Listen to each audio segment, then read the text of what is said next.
பத்தினி பெண் வேண்டும். பகுதி 4. கோழை கும்பிடு.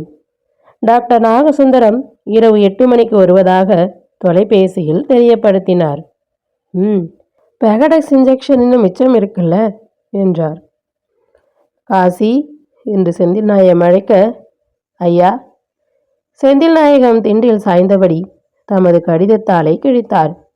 எம். செந்தில் நாயகம், BA மங்கள விலாசம், 89 முண்டகக்கண்ணியம்மன் கோயில் தெரு, சென்னை 4 என்ற வரிகள் இம்போசிங் செய்யப்பட்டு பளிச்சென்றிருந்தன. பேனாவை கையில் எடுத்த அவர் அடுத்த நிமிஷத்தில் பேயறைப்பட்ட நிலைக்கு உடந்தையானார். காரணம், அவர் அன்று வந்த அக்கடிதத்தை நினைத்து கொண்டதுதான். யாமினி என்று தம்முள் பேசிக்கொண்டார். அப்பொழுது அவரது மனசாட்சி அவரை மடக்கி சுருட்ட முனைந்தது. கணப்பில் வீசப்பட்ட தேலாக துடித்தார். பேனா கன்னத்தை உறுத்தியது. ஆனால் நெஞ்சில் உறுத்தி கொண்டிருக்கும் நெருஞ்சு முல்லை பற்றி அவருக்கு அக்கறை இல்லையோ? நெருப்பை தொட எத்தனம் புரிபவரை ஒப்ப அவர் எழுந்து கீழண்டை பக்கம் நடந்து காட்ரேஜ் பீரோவை திறந்தார். அன்று வந்த முடங்காலை எடுத்தார். புரட்டி புரட்டி பார்த்தார். அனுப்பிய உள்ளத்தின் பெயர் மட்டுமே கண்டிருந்தது. முகவரி கிடையாது. காசி, நீ போய் வேலையை பார், அப்புறம் தேவைப்பட்டா கூப்பிடுறேன் என்று அவனை அனுப்பினார். கடிதம் கை நழுவியது. வெஞ்சினமும் விரக்தியும் கூட்டு சேர்ந்து அவரது கை பேனாவை தரையில் போட்டுவிட்டன. அவர் கைமுறுக்கை பறிகொடுத்த கை குழந்தையென அப்படியே சிலையாய் நின்றார். நெஞ்சின் இருள் அறையை சூழ்ந்திருக்க வேண்டும். விளக்கு பொத்தானை அழுத்தினார். அறை இருட்டு ஓடியது. ஆனால் மன இருட்டு அவரை கதிகலங்க வைத்து சிரித்தது. யாமினி, நீ எங்கு இருக்கிறாய் என்று மெல்ல சன்ன குரல் எடுத்து கேட்டார். இதோ என்ற குரல் ஒன்று வீணையின் நாதம் பூந்தென்றலில் மிதந்து வந்தது. செந்தில் நாயகம் அக்கம் பக்கம் திரும்பினார். குரல் எங்கிருந்து பேசியது? சுற்றுப்புறம் நோக்கினார். யாரும் இல்லை. பலத்த சிரிப்பொலி எழுந்தது. நெஞ்சில் கை வைத்து பார்த்தார். அது சுட்டது. இதோ என்ற குரல் புறப்பட்ட இடம் அவருக்கே புரிந்துவிட்டதோ? அழகின் ஆதர்சமாக, பொறுப்பின் பொழிப்புரையாக தம்முடைய நினைவிலும் இதயத்திலும் அந்த யாமினி நடமாடி கள்ளை நகை இழைப்பதை அவர் உணர்ந்தார். அவரது மனம் உணர்ந்தது. வேர்வை மணிகள் எங்கும் நிரம்பின. அப்போது, ஐயா வணக்கம் என்ற ஆணித்தனமான குரலை முன்னேறிவிட்டு பின்னடந்து வந்தான் மகேந்திரன். பட்டு ஜிப்பாவும் பகட்டு தாம்பூல கோலமும் அவனுக்கு நிரந்தரமான ஒரு கிராக்கியை உண்டாக்கின. மைனர்ச்சையின் பளபளப்பு காட்டியது. வெளிப்பூச்சி என்றால் அதன் மவுசு அலாதிதானே. வாங்க, உட்காருங்க என்று முகமன் மொழிந்தார் செந்தில் நாயகம்.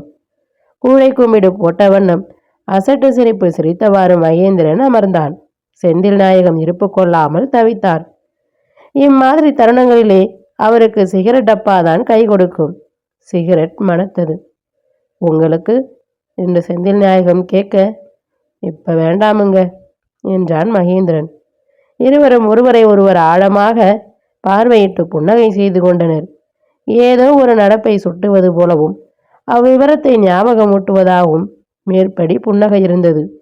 ஒரு நாள் செந்தில் நாயகத்தை சந்திக்க வந்த மகேந்திரன் அவருடைய முறைப்பட்ட அனுமதியை கோராமலேயே தன் பாட்டில் அங்கிருந்த சிகரெட்டை எடுத்து பற்ற வைத்து விட்டான்.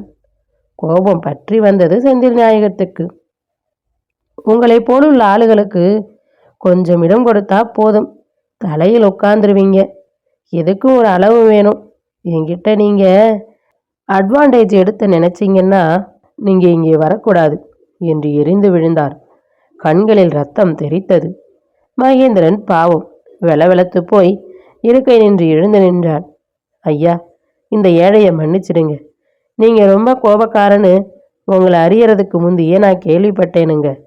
ஆனால் கோபம் உள்ள இடத்துல தான் குணமும் இருக்கிறோங்கிற சங்கதியையும் உங்ககிட்ட பழகின இந்த சொற்ப நாளில் புரிஞ்சுக்கிடவும் செஞ்சுட்டேனுங்க. நீங்கள் என்னை கட்டாயம் மன்னிக்கத்தான் வேணும் என்று அழமாட்டா குறையாக கெஞ்சினார். மறுவினாடியில் செந்தில் நாயகம் குபீர் என்று சிரித்து விட்டார். அவர் ஒரு சிகரெட்டை எடுத்து கொளுத்தினார். அவனிடமும் ஒரு சிகரெட்டை நீட்டினார். என்று தூண்டிவிட்டு சிரித்தார். புகை மண்டலத்தில் ஜோடி சிரிப்பு திக்குமுக்காடி போயிற்று. இப்போது செந்தில் நாயகம் புகையை இழுத்தபடி ஸ்டூலில் கிடந்த தமிழ் பத்திரிகை ஒன்றை எடுத்து பிரித்து கொண்டே ஏதோ ஒரு நினைப்புடன், அப்புறம் என்ன விசேஷம் மகேந்திரன் என்றார். பெங்களூரிலே உங்கள் காதில் போட்டேனே ஒரு விஷயம், அதை இன்னைக்கு கூட செட்டில் செஞ்சுவிடலாம். ஸ்டுடியோ ஹெவன்ல தான் குமாரி குயில்மொழிக்கு இன்னைக்கு ஷூட்டிங். உங்க இஷ்டம் என்று மென்று விழுங்கினான் மகேந்திரன். சிந்தனை வசப்பட்டிருந்தார் அவர்.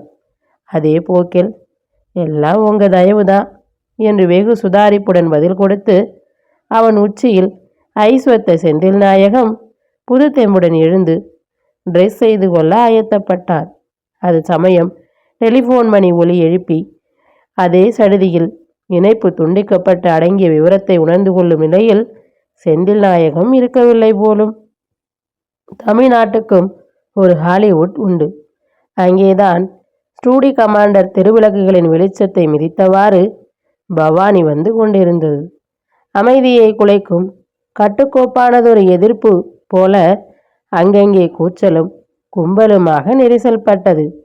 மிகுந்த கவனத்துடன் டிரைவ் செய்தார் செந்தில் நாயகம். எண்ணமிட்ட இடத்தில் கார் நின்றது. தூக்கத்திலிருந்து விழிப்பவர் போன்று செந்தில் நாயகம் கண்களை கசக்கிக் கொண்டார். வடபழனி ஆண்டவர் சந்நிதியை இலக்கு வைத்து கைகளை குவித்து வணங்கினார். நின்ற கார் ஓடியது. ஓடிய கார் நின்ற இடம் தேவலோகமா என்ன? ஆம், அது தேவலோகம்தான். அதுதான் ஸ்டுடியோ ஹெவன் இருந்தது. சார், தூக்கமா என்று பைய ஆரம்பித்தான் மகேந்திரன். தொடர்ந்து தொண்டையை கனைத்து கொண்டான். ஒரு கால் செந்தில் நாயகத்தின் தயக்க நிலையை அல்லது மறுச்சி நிலையை மாற்ற வேண்டும் என்று அவன் உள்ளூர எண்ணி அவ்வெண்ணத்தை செயல் வடிவில் புகுத்தவும் அப்படி கனைத்திருக்கலாம்.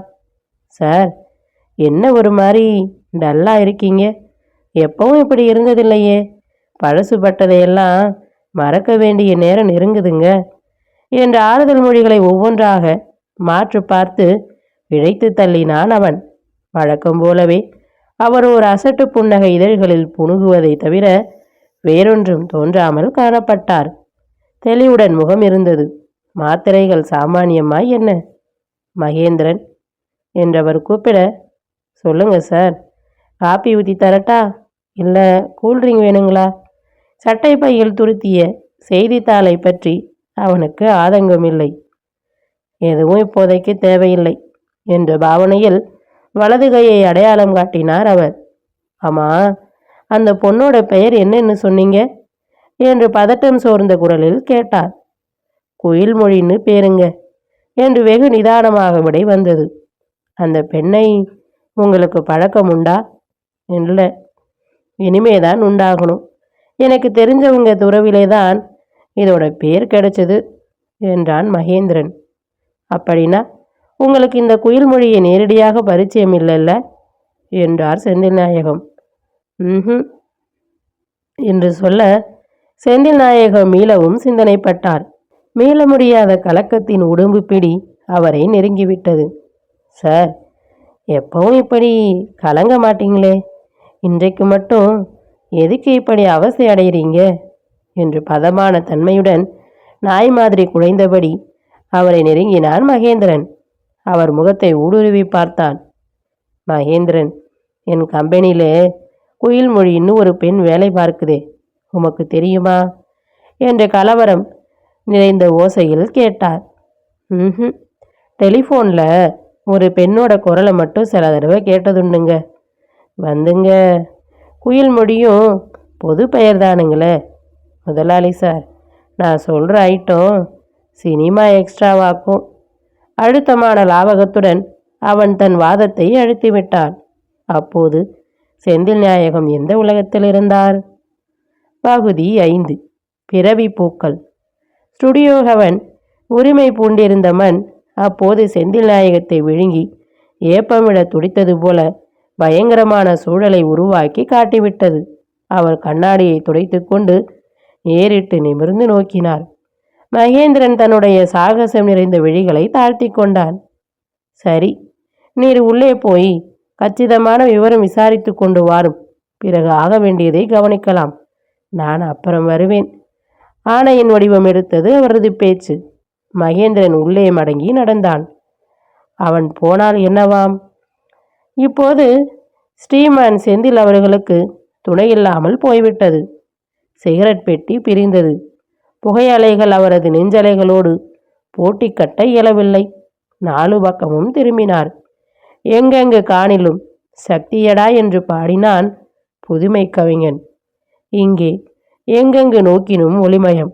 இப்படி நினைவு பின்னியவராக காரை ஒதுக்கிவிட்டு சில தப்படிகள் நடந்தார். ஓரிடத்தில் ரீரெக்கார்டிங் நடந்தது. இன்னொரு இடத்தில் ரஷ் போட்டு பார்த்தார்கள். 3வது கொட்டகையில் அன்றைய படப்பிடிப்புக்காக ஒத்திகை நடைபெற்றது. வரவேற்பு கூடத்திலே கலகலப்பு அரசாண்டது. புகை வண்ணங்களினூடே சிந்தனை புரவியின் மீதமர்ந்து காலத்தின் நடந்த பகுதியை அண்டிய போது அவருக்கு எல்லாமே சொப்பனமாகவே தட்டுப்பட்டது. விண்ணிலே மேலை தொங்கலின் ஒரு மூலையில் பிறைச்சந்திரன் பவனி வந்தான். பட்டு கருநீலவானத்தின் பின்னணியே அதிசயபுரமான பிறைக்கு ஒரு பிடிப்பாக கூடியிருந்தது. விண்ணை நினைத்து மண்ணை கண்டபோது குழலின் மயக்கம் மறையத் தொடங்கியது. மீண்டும் கழிந்த நாட்களின் ஏதோ ஒரு பகுதியை தொட்டது அவர் மனம். அந்த நாட்கள் அதிசயகுரியின் கீழ்த்தளத்தில் அமைந்திட்ட ஆனந்தமயமானதொரு புள்ளியாக அமைந்திருந்த கனவு நாட்கள் அல்லவா அவை? செந்தில் நாயகம் அப்போது இளமையின் பொலிவுக்கு நிதர்சனமான சாட்சியாகவும் மகிழ்வின் ஆட்டத்திற்கு நிர்ணயிக்கப்பட்ட நிரூபணமாகவும் விளங்கிய நேரம். படிப்பின் தொடர்நிலை கட்டத்தில் காதலும் நிழலுமாக தொடர்ந்து கொண்ட ஒரு விந்தையான காலகட்டம் செந்தில் நாயகத்திற்கு சோதனை எதுவும் வைத்துவிடவில்லை. திருச்சி படிப்பு. அங்கேதான் காதலுக்கும் பொழுதை ஒதுக்கிட வேண்டியிருந்தது. யாமினி, மைடியர் என்றவர் சொல்ல, எஸ் மிஸ்டர் செந்தில். அவள் மானாவாள். அவன் மானுக்கு காவலனானான். இப்படிப்பட்ட மகிழ் விளையாட்டை கலைக்க விதிகூட அப்போது திட்டம் புனையாத காரணத்தினால் அவர்கள் இருவரும் சென்னைக்கு முதல் வகுப்பு டிக்கெட்டுடன் பயணம் செய்யலானார்கள். பட்டப்படிப்பிற்காக போதிக்கப்பட்ட சரித்திரத்திலே கடல் மல்லை பகுதியை நேரில் கண்டு சந்தோஷமடையவும் ஒரு வாய்ப்பு கிடைத்துவிட்டதே என்ற குதூகலத்தில் அவனும் அவளும் அங்கெல்லாம் சுற்றினார்கள். மகேந்திரனையும் மாமல்லரையும் மானசீகமாக தரிசித்தார்கள். அதே தருணத்தில் சதங்கைகளின் கம்பீர நயத்தையும் அவர்களது கற்பனை மனம் கேட்டு அனுபவிக்க தவறவில்லை.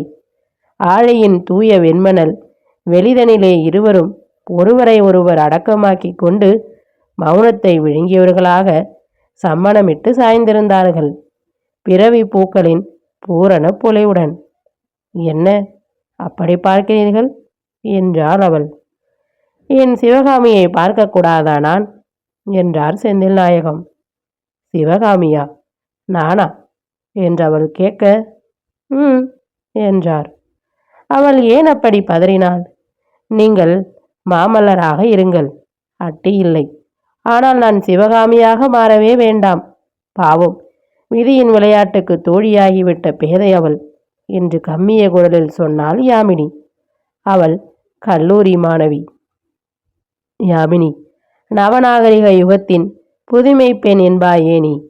நீயே இப்படி சாதாரண விஷயத்துக்கெல்லாம் அல்லல் படலாமா? மதியின் பலத்தையும் தெய்வத்தின் ஆசையையும் நம்பும் நம்மை எந்த விதியும் எதுவும் செய்துவிட முடியாது. அப்படியே நம்புவோம் என்ற ஆறுதல் வசனமாக பேசி விளக்கினான் செந்தில் நாயகம். அவன் கல்லூரி மாணவன். அப்புறம் இருவரும் புறப்பட்டார்கள். சென்னையில் படப்பிடிப்பு ஒன்றை வேடிக்கை பார்க்க ஆசைப்பட்டார்கள். பாகவதர் படம் ஒன்றிற்கு படப்பிடிப்பு நடப்பதாக கேள்விப்பட்டு அங்கு உரிமை பெற்று சென்றார்கள். பாகவதர் ராஜவேடம் புனைந்து வெண்புறவில் வீதி நெடுகிலும் பவனி வர, எதிரில் அழகின் நங்கை ஒருத்தி போதையின் வரிவடிவமாக தோன்றி அந்த ராஜாவை மயக்கும் கட்டம் படமாகிக் கொண்டிருந்தது. செந்தில் நாயகம் மிகுந்த உற்சாகத்தோடு அந்த வேடிக்கையை பார்த்துவிட்டு யாமினியை தேடினான். அவளோ சிவந்த கன்னங்கள் கன்றி சிவக்க நாணத்தின் பதிமையாகி விழி மூடி விழி விலக்கி விளையாட்டு காட்டி நின்றாள். ஷால் வி ஸ்டார்ட் என்ற ஆலோசனைக்கு ஆல்ரைட் என்று சொல்லிவிட்டு அவள் நகர, அவனும் அவளுடைய விதியைப் போல அவளை தொடர்ந்தான். விட்ட குறையை தொட்ட பராமரிப்புடன் தொடர்ந்தான். ஐயா என்று குரலில் கனத்தை ஏற்றி கூப்பிட்டான் மகேந்திரன். செந்தில் நாயகம் கனவை அரைகுறையாக்கிவிட்ட பரபரப்புடன் கண்களை உருட்டி விழித்தார். ஓ, நீங்களா? விசாரித்தீர்களா என்றார். மற்ற விவரம் புரியவில்லை. ஆனால் நான் சொன்ன பெண்ணை கண்டு பேசினேன். குயில் மொழிங்கிறது தான் தான்னு சொல்லிடுச்சு. எதுக்கும் நீங்களும் வாங்க, வந்து பார்த்தால் புரிஞ்சிடுது. வாங்க சார், துரிதப்படுத்தினான் மகேந்திரன். நெடுமூச்சை நெட்டி தள்ளிவிட்டு செந்தில் நாயகம் அங்கிருந்து புறப்பட்டார். கார் சாவியை சட்டை பையில் திணித்தார். நடந்தார். அழகின் அற்புதமாக அமைந்து விடுகிற இயற்கை தன்மைக்கு ஒரு சவால் போல அமைக்கப்பட்டிருந்த செயற்கையின் கம்பீரமான எழிலை பகுதி பகுதியாக ரசித்த வண்ணம் அவர் நடையை தொடர்ந்தார். நீல பாதரச குழல் விளக்குகள் நெருப்பாக எரிந்தன. யாரோ ஒரு சில்க் சட்டை ஆசாமி எதிர்பட்டார். ஸ்டுடியோவில் சில்க் சட்டைகளுக்கா பஞ்சம்? உடனே மகேந்திரன் அந்த ஆளை கண்டு பல்லை இழித்தான். இவங்க தான் ஸ்ரீமான் செந்தில் நாயகம் அவர்கள். பெரிய பிஸ்னஸ்காரங்க. லிங்கசெட்டி தெருவிலே 3 தொழில். ஆப்செட்டிக் பிரிண்டிங் ப்ரெஸ் நடக்குது. காலண்டர் போடுறாங்க. புது டயர்கள் விற்கிறாங்க. இன்னும் என்று சொல்வதற்குள் அந்த ஆசாமி இடைமறித்து, இங்கே எப்படி என்று கேட்க, ஷூட்டிங் பார்க்க வேணும்னு சொன்னாங்க, அழைச்சிட்டு வந்தேன் என்று ஆரம்பத்திலேயே சொல்லி கொடுத்து விட்ட அச்சில் அப்படியே சொல்லிவிட்டான். எதிர்பட்ட புள்ளியோ அவ்விருவரையும் ஒரு மாதிரியாக பார்த்துவிட்டு நடையை கட்டினான். செந்தில் நாயகத்திற்கு என்னவோ போலாகிவிட்டது. ஸ்லாக்கின் பொத்தான்களை பிரித்தார். பூங்காற்று மேனியை தழுவிற்று. மகேந்திரனை எரிச்சலுடன் பார்த்தார்.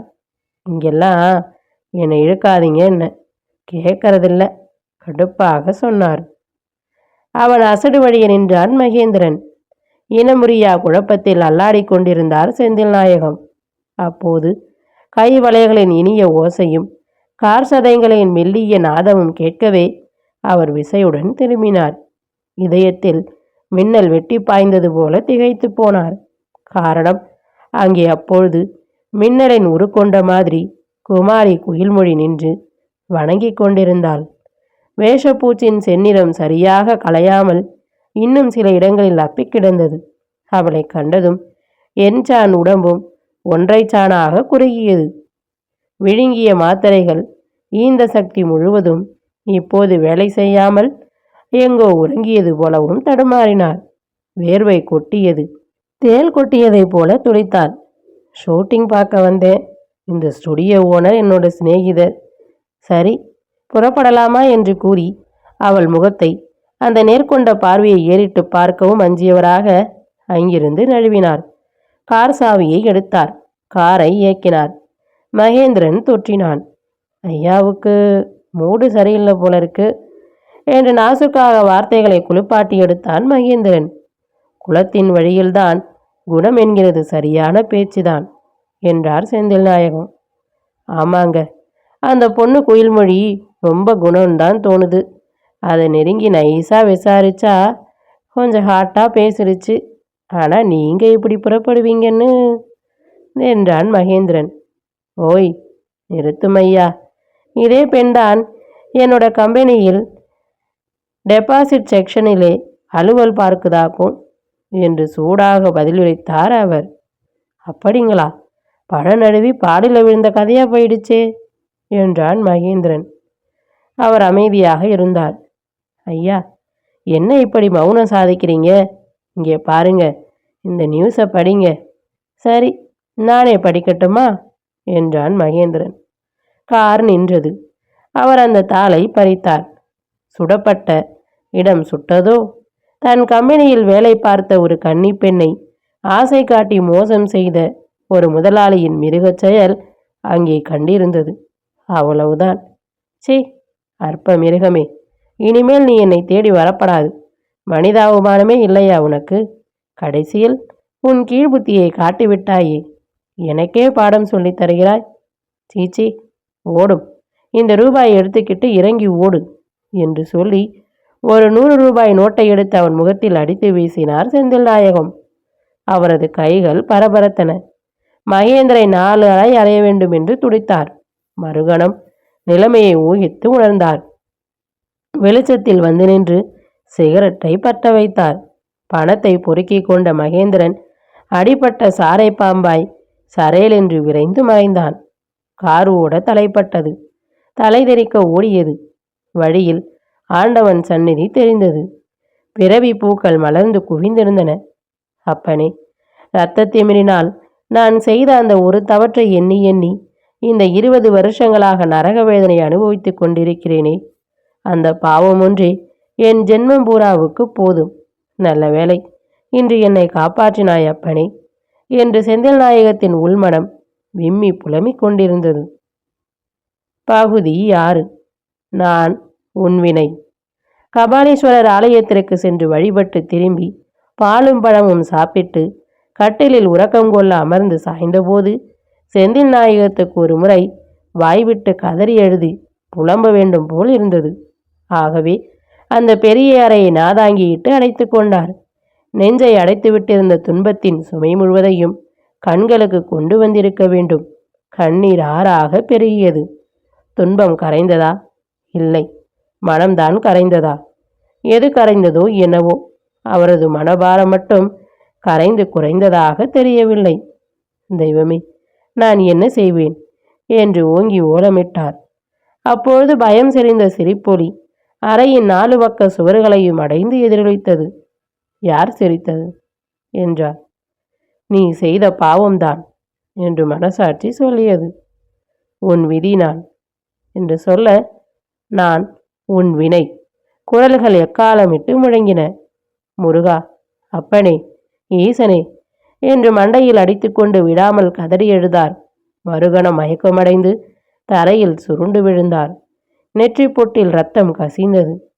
சுவர் கடிகாரம் நடுநிசியை உணர்த்திய தருணம். அவர் மனம் விழித்து விழிகளும் திறந்தன. உடல் அசதியை அவர் தாள முடியவில்லை. தவித்தார். கண்களை இறுக்கமாக மூடிக்கொண்டே, நான் பாவி, மகா பாவி. என் குற்றத்தை உணர்ந்தாலும் அதன் மூலம் கிட்ட வேண்டிய பரிகாரம் கூட எனக்கு கிட்ட விதிக்காத மகா பாவி நான். ஐயையோ யாமினி, நீ என்னை மன்னிக்க மாட்டாயா? உன் சாபத்தீடு இன்னும் என்னவெல்லாம் செய்ய இருக்கிறதோ? நீ எங்கிருக்கிறாய்? அது தெரிந்தால் ஓடி வந்து உன் காலடியில் விழுந்து கதறுவேனே யாமினி என்று தம்முள் பேசினார். ஆனால் அவர் விடுத்த வினாக்களுக்கு விடையை யார் சொல்வது? விதியா, வினையா, தெய்வமா? என் ஊர்தான் விதியாக வடிவம் கொண்டு என்னையும் யாமினியையும் சந்திக்க செய்ததோ? மீண்டும் கேள்விச்சரம் புறப்பட்டது. அந்த ஒரு நாள், அன்றைக்கு அந்த கல்லூரி பேரவையில் மாணவ தலைவரை தேர்ந்தெடுக்க வேண்டிய தேர்தல் நாள். இருமுனை போட்டி. ஒரு பக்கம் செந்தில் நாயகம், எதிர்பக்கம் வேறொரு இளைஞன். இரு தரப்புகளுக்கும் ஆட்கள் சேர்ந்தனர். காலையில் கல்லூரி வாசல் தோட்டத்தில் ஏதோ யோசித்தவனாக செந்தில் நாயகம் நின்றான். அப்போது வணக்கம் என்ற யாழ் ஒலி கேட்டது. அங்கு யாமினியே யாழாக நின்றாள். பாடும் யாழாக. தன்னிடம் இருந்த ஒரு அச்சுத்தாளை எடுத்து அவனிடம் நீட்டினாள். அவனுக்கு காண்பது கனவல்ல என்று மெய்யுணர்வு உண்டாவதற்கு சில நிமிஷம் ஆகத்தான் செய்தது. அந்த அச்சுத்தாள் காட்டிய விவரம் என்ன தெரியுமா? நம் செந்தில் நாயகம் அவர்கள் செல்வத்தால் மட்டுமல்ல, குணநலன்களாலும் குறிதவறாக படிப்பாலும் சிறந்து விளங்குகிறார்.